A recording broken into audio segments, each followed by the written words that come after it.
Today I'm going to be talking about the student self-assessments that I was talking about last week. I have the spreadsheet in front of me, and I'm looking at what students are starting to write about how they feel they're doing in class, which I think is really interesting. One student writes, "I think I'm doing pretty well in this class. I don't have trouble understanding the text that we read or the assignments that we do. And if I don't understand, I ask questions right away via email, in class, or Twitter.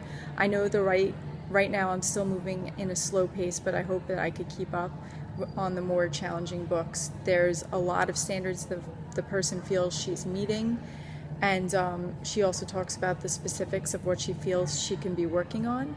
Where I asked what assignment best shows your ability to meet standards, she wrote, "I would have to say that my poetry analysis paper, because I challenged myself to analyze a lengthy poem and write about sound devices, something I'm not that familiar with. I did my best to explain how the poem means and not what the poem means. A challenge I faced was writing the introduction of my essay.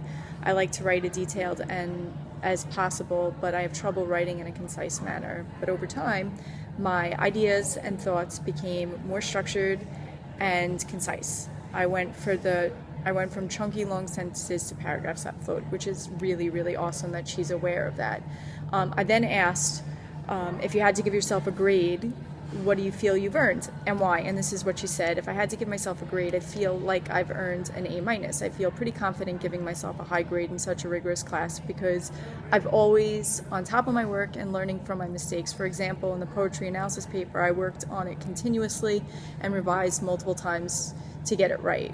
With the help from my peers and Ms. Saxon, I managed to complete it, and I'm proud of it. Although it is not perfect, sentence fragments, grammar, flow, I will go back to it and revise it again. Another assignment that I think I'm doing a good job on is my reaction papers. I am always trying to get them done early, and I am always looking to work with my peers and strangers teachers to see what I am currently reading and how I feel about them."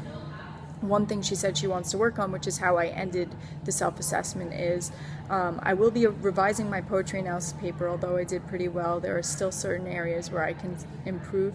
Because I wrote one of my poetry reaction papers on the poem, I hope to finish revising so I can post that on the blog as a follow-up. So kids in these self-assessments really are focusing on their learning, how they're meeting standards. There was a checklist of standards for them to fill out, and then specifically talking about assignments that show their ability to meet these grades. Now, just as a reminder, I started doing these self-assessments because I don't want to have to grade kids. I think it goes against everything I'm trying to do this year, so rather than give them a grade myself, I figured it would be appropriate to let them grade themselves. So hoping that you guys have something to say about this. What do you think? How do you think it's working out? Is this a fair method for giving kids a grade?